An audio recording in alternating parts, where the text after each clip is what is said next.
Hey y'all, I'm back with the final part 5. And I decided to go ahead and just shoot it from my phone. That way I ain't got to be running out of time because I can only do 10-minute videos from TikTok. So I said, we going and do this final part.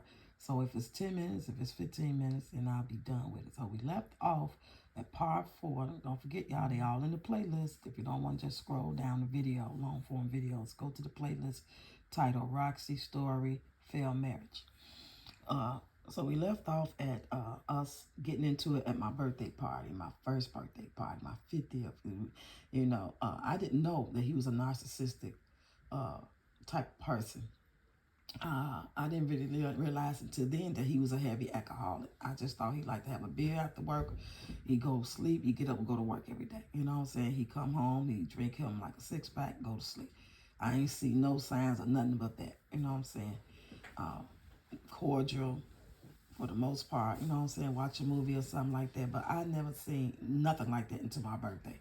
And he wilded the fuck out. You know, it's like he just got, I guess he finally let his hair down. He let his guard down, let his hair down. He just said, I'm going to be me. I'm finna enjoy myself. I'm finna get drunk like I do. Before he was trying to be, you know what I'm saying, disciplined and containing himself. So we talked about that. And I do believe that's during that argument, I called them bitch ass niggas. I called them some everything. So now we're gonna fast forward. Now keep in mind that was September 11, somewhere around that time. We're gonna fast forward. In between that time, I'm sure things were pretty decent for the most part. A little disagreement here and there, maybe, but nothing major. I'm only really pointing out the major things, right? So next thing, here we go. It's Thanksgiving. So yeah, fresh up out here in 2016. My mama here, you know what I'm saying? I haven't had the privilege of really talking and being with her uh, since I moved in 2005. She came up to Bloomington to visit me maybe 2 or 3 times during that 12-year period. But the older she got, she couldn't make it like that. So yeah, now I'm back. I can really kick the bubbles with my mom. I can talk to her on the phone every day. And I was talking to her maybe like every week up there, something like that. I was still sending her money. She was sending me money. You know, we had a relationship, don't get me wrong, but it's nothing like being able to touch your mom. You know what I'm saying? To really go and be in her face. Should you choose to or she choose to. And that's what we was doing all the time. So, um, fast forward Thanksgiving. Everybody comes over. And like I said before, we will celebrate stuff with family, especially with my mom and his mom. You know, everybody getting older. We would do it like the day or two before. We never celebrated on the holidays because we weren't heavy on that in real life. We just wanted to be around our family. And a lot of them do believe in the traditions. And then you got to keep it real. A lot of people that do believe in the traditions, they be doing stuff the day before, the day of, and the day after. You know, some people just really heavy into it like that, stuff with their job. So we had a nice time. And I don't know if y'all ever seen this video. I posted a video of Tony stepping with a girl, my cousin. Exact. I posted it on my shorts. So that was the same day of the celebration of Thanksgiving. That was our first Thanksgiving with family, me being up there with him and everything. Everything was just the first. So to me, it was kind of special. My mom was there, but I think she ended up going home uh, uh, before they started dancing and stuff. Either she went home, came early, or she came the next day or something like that. But anyway, now fast forward, everybody going to sleep. It's probably like 11:30, 12 o'clock at night.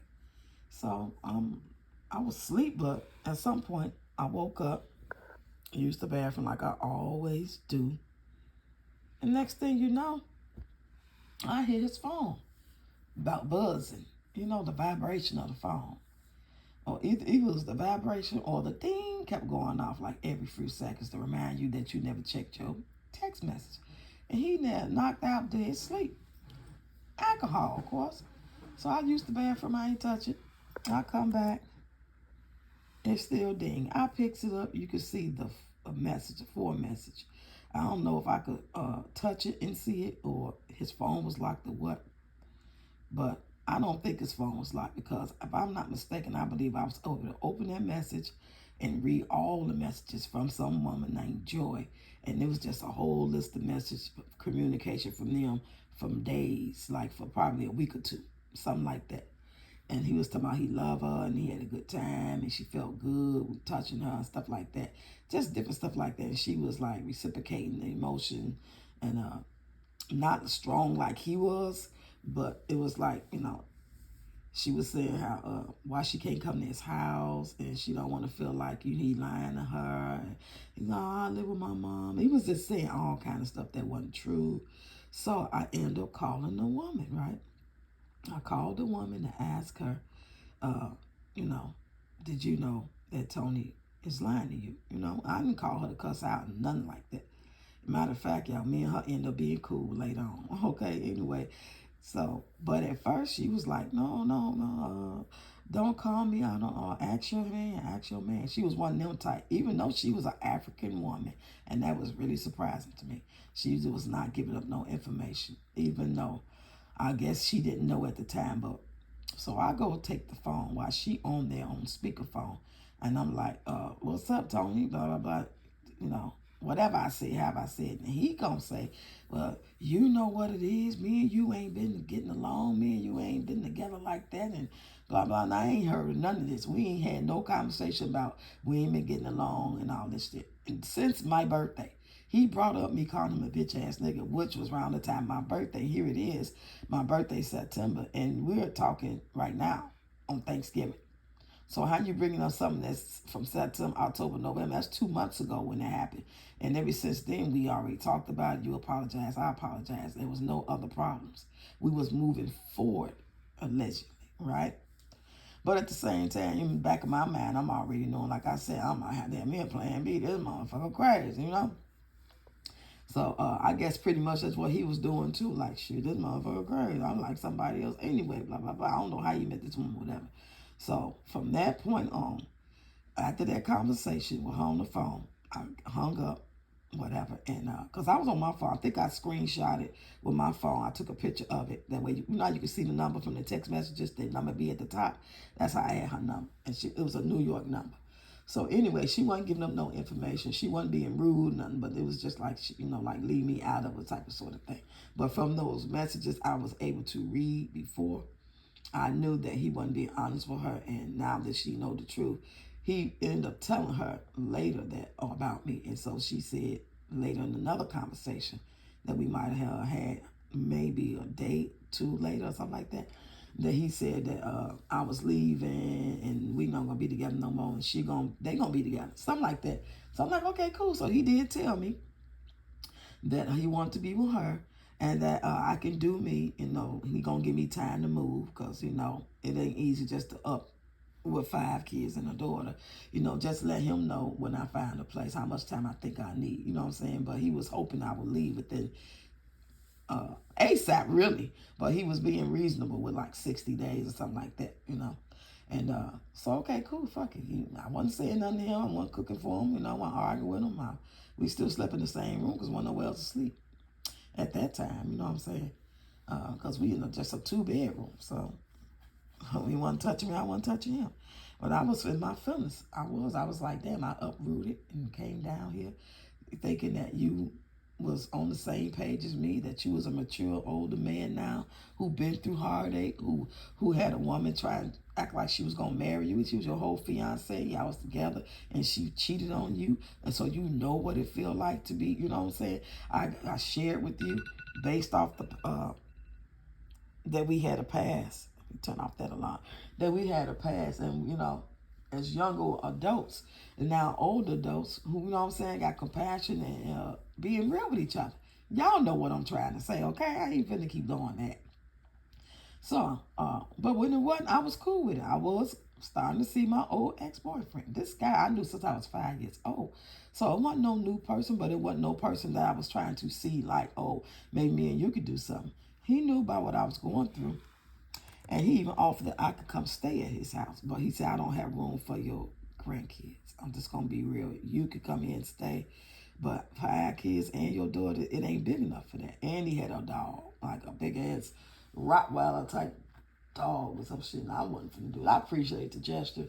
So I was just pretty much trying to kick the bobos and just have a place to release the, you know, get away from the house. And I only did that with him probably I only did that probably like 3 times, and then I just pretty much kind of like, we text every now and then, but I wouldn't just be meeting up with him and stuff like that. That wasn't the answer, you know what I'm saying? So fast forward about 3 weeks after that, maybe 4 weeks, Tony wouldn't come straight home from work. He would be, just doing whatever. I never questioned nothing because he already made it clear that's what he wanted to do. He's just giving me grace. So we just in the same house. I cook, but I wasn't cooking for him. But of course, if there was some food left, and 9 times 10 it was because there's so many people in the house, he would eat. Sometimes he wouldn't. He just go drinking, right? So he sits me down one day after I just got back from seeing my guy, because I did used to date this guy back in the day. I did know him since I was 5 years old. I did date him as a 14, 15-year-old. And throughout my life, we was meet and date, and then we'll stop meeting, date, stop. Now, here we are, fast forward 2016, I'm 50, he 50, you know what I'm saying? So, yeah, and I reconnect with him on some old, how you been doing shit, this what I'm going through, kicking the bobos, ain't nowhere thinking about being with him. He had a job and everything, but he was an alcoholic too. Hell no, and I love that man to this day, but never ever would I want to be with him. Or no, man, I mean that, and I'm saying it with my whole chest. I don't give a damn if they the best thing since sliced bread. I don't give a damn if they don't drink, smoke, cuss, nothing. I don't care if they straight from heaven. I don't want no parts of it, because at the end of the day, no matter how good they are, there's still a job as a woman that you have to do in a relationship to fulfill the needs of your man, husband, significant other, call it what you will. And I am just not personally into it. I don't have the energy for it. I don't have the desire to please anybody but these children, so they can become the best human beings that they can be, doing the best that I can do. Do I got all the answers? No, I don't. So we sit at the table after I got back in. He got back in after me probably like 20 minutes. I was sitting there eating some food that my friend bought me. And he sits down to tell me that this woman been lying to him. He made a mistake and he's sorry. She really got a husband and blah, blah, blah, this, blah, blah, blah, that. And I'm like, wow, I'm laughing my ass off. I'm like, and I'm laughing in his face. I'm like, I told you that motherfucker was, she African. She was just probably trying to get you to, help her with some money, help her get a green card, or help her get the money to get her man over here to the States, whatever. Whatever had happened, it broke them up on that level, because she was lying to him just like he was lying to her and lying to me. So, and she was a nice looking African woman. She had a nice body. She was pretty cool, Now we're gonna fast forward to how we got married real quick, right? We ended up getting married because after he said all that, we went to the show. We kind of like went to dinner. We was just talking about like, where do we go from here? And like, I don't want you to go. But to me, you think that's a flex, motherfucker? You only telling me that because that shit didn't work out for you. I'm not stupid. I just look this way. Okay, cool. But at the same time, before a couple of times before this happened or whatever, he did call the police on me and my daughter to get us put up out of there when we was living down the street. He haven't done it here but maybe one time, but down the street he did it like 2 times. Called the police on us, tell them to put us out. So I'll call myself like, when we talked about marriage again, like, he would really want to still be with me. I'm like thinking, well, at least I don't know, but that might be a way I don't have to worry about what if something happened to him, or he can't put me out no more. He can't say this. If I marry him, then I kind of like solidify my spot. And if something happened to him, I can get something, He's a veteran and insurance and, stuff like that. I was just in survival mode, put it like that. There was no love like that. I had love for him as far as like somebody I knew from the past and somebody who made me think that they had my back and was nice to my grandkids and nice to my daughter in the beginning. So yeah, I had love. I wanted to reciprocate it back by cleaning and cooking and making plans and, being a woman that a man that works hard every day deserves to have. I have no problem saying that. But was I in love? Hell to the no. But did I want to be made a fool out of? No. So we decided to do it, and we did. We went right down to the we might have did it like a month later. We just went down to the courthouse. No biggie. Went and got something to eat and came on back home. Then he did seem to get better. He did. When it came to catering, he got this house. He knew I wanted a house. He knew that place wasn't big enough, so he came down the street, because we really only moved like 5 blocks away. But that's when we got this house. We looked at this one and the other one, and he picked it. He picked out the furniture and everything from down the street. When we moved here, he did all that. He didn't let me pick out shit. And I didn't like that part either, because I'm a woman out there, like the woman supposed to be able to decorate and pick out, this is my house, blah, blah, blah. I want to pick out the wash and dry, everything, you know. So that's 2018. We having housewarming. We inviting people over. My mama coming, his mama coming, his daddy coming. We spending time together. We celebrating the pre-holidays, you know. Me and my mama go play the penny slots like every weekend. I meet her up there every other weekend when she can get there. It was just good, y'all. My daughter finally had got her place around the corner. My name was on the lease. It was a 2-bedroom, big-ass townhouse. Both the bathrooms had bathrooms in them, and there was another bathroom downstairs. You know, it was just everything. She had her job. Everything was in line. Oh, my God. You talking about, oh, I felt like I was so blessed because everything was so good. And even though we was having problems when it came to the intimacy part, I didn't like doing that because I felt like, number one, it turned me off when I said you can't get hard. Okay, I'm just going to keep it real. This ain't no dish, no shade. I'm just telling the story. You couldn't get hard and try to make it seem like, well, it's because you need to do this and you need to do that. Like it was something I was doing wrong. I told myself, I don't know about everything in life, but I know a little bit about a lot of things in life. And what I do know is about DICK. Because you got to remember, when you ran up on me, when you connected with me, and I pretty much ran up on you and connected, and we started, you know, kicking the bobos again. I wasn't 10 years free of a man, 2 years free of a man, 30 years free of a man. I just had a man. He just left a few months before. I was with a man 7 years, getting intimate all the time.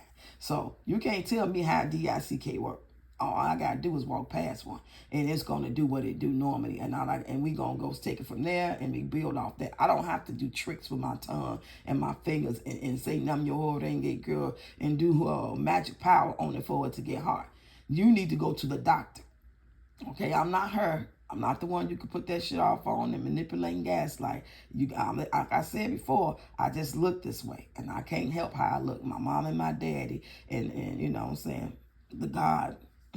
Heaven and earth, they made me look this way. This is all that, okay? So he kept on denying. He just kept on denying. So eventually you know, I would try to do it as my wife would do it, like hurry up. And I didn't give a fuck if it turned him off or not. He act like, you know, how you want to act like that? I can't even do it. You can't do it because you can't do it. You know, so that's like 2018, 2019.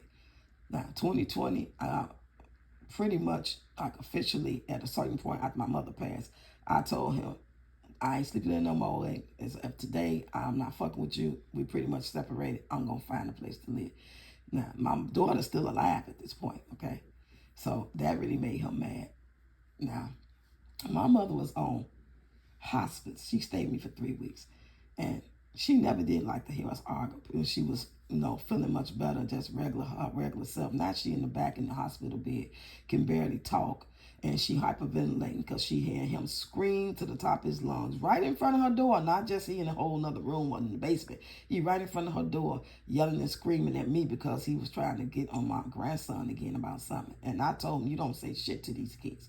If it ain't nothing like, okay, get that piece of paper for me, you know what I'm saying? Or, come on, y'all, let's empty the garbage. If it's something like that, cool. But when it comes to, like, you try to discipline them, you think them doing something wrong, no, you don't know how to discipline. So you let me and they mama know with your disrespectful ass, you know what I'm saying? So that's how I argue. Kind of like, I think it was something like that. So I just didn't give no fuck about him no more. When I seen how he treated my mama, knowing she was on her deathbed, it wasn't no going back for her. He ain't trying to make her comfortable. He ain't trying to make her feel safe or none of that shit.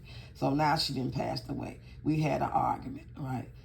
Him and my grandson got into every time my grandson did kind of like walk up and he tried to look at my grandson like he can whip my grandson. My grandson was 12, he was big. And my grandson never said a word. But if you ain't gonna walk up on his grandma either. So it did come a time where he kind of like had to step in as a 12-year-old. And he did put his hands on him. Tony put his hands on him first. Well, you know, he called the police and had us, he went down to the court building and had us served, me and my daughter, and said that my grandson jumped on him or whatever, and he feared for his life. Yes, I promise you, I'm not lying. Now, you know how that was COVID, so We got to have court on Zoom. So by the time court really came, like a month or so later, he reneged and told the lady, the judge, that he didn't want to go forward. He was dropping the charges.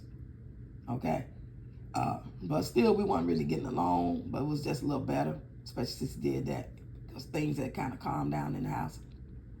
But I didn't calm down. I took my ring. He had gave me a real nice ring, like the whole set. I took that shit and sold it. I didn't give a fuck. I was done with that nigga. I didn't go in that room. I took all my stuff out eventually, other than some paperwork.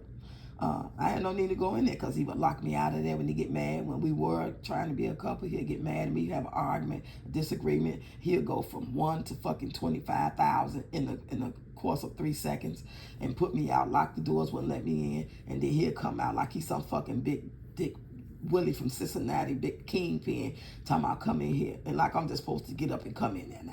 You know, he was really fucking delusional. And I don't know who he was used to dealing with. I don't know if he's still stuck in the 90s when he was 25 and had a little swag and women would let him do, because Tony was really nice in the 90s. Even though he was real dark-skinned, you know, dark-skinned brothers had a bad rap sometime, but dark-skinned brothers came in and played. Even though he had a missing tooth, the boy could dance his ass off, and he had a little swag. So, yeah, what y'all see today is nothing like what he was in the 90s when I knew him. I was just giving him grace being at the fact that he got older. I thought that older was wiser and had with some hard times, and now he's on this shit. He don't drink no more like that. He recovered. He in recovery. He taking one day at a time. He got sense. He's a fair, good, compassionate man who works hard, who wants to be married. He wants a life. You know what I'm saying? No, he was a fucking child. He's a fucking idiot. And he's delusional on top of that, with the bipolarness and being a veteran. I don't know what they did him in there. Was he crazy before he went in there? I don't know.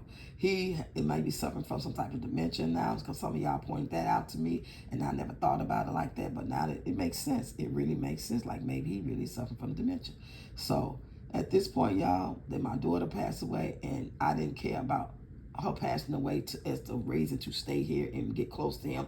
I really separated from him even more. You know, stop being mean. Like, why you being so mean? How the fuck you asking me about some mean and telling me about my attitude because I'm not responding and looking at you when you talking to me, knowing I lost my daughter, and you won't tell me because you didn't give a fuck. He went down there to blast music, y'all. He was blasting music the day I told her she died, and the repast he was playing house music. He ain't had no compassion. At the end of the day, y'all, this is how we got here, because he is not the person. Just when you think he changing and he cool and he quiet and he humble, no, he gonna come out of bag on your ass. Just like he'll sit here and act like he good with me. He right somewhere, some woman face, probably talking about me like a dog to his friend or his mama.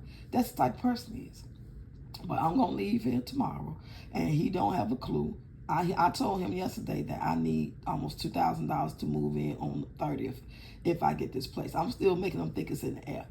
Just because I don't know how you going to, like, now that he's going to work, I'm not finna tell him shit, because he'll try to stay home tomorrow, and I don't want no shit between him and my nephew up here. I don't want to see his mopey ass, puppy dog looking, ugly ass face, tails of the crip face ass. I don't want none of that. So, this is how we got here, y'all. But I'm going to leave him some food. I'm going to wait till I get there, and I'm going to let him know I'm sending some food. He asked me, can I loan him $40 the next week? I ain't got no goddamn $40 to loan nobody. But I'm going to give him $40.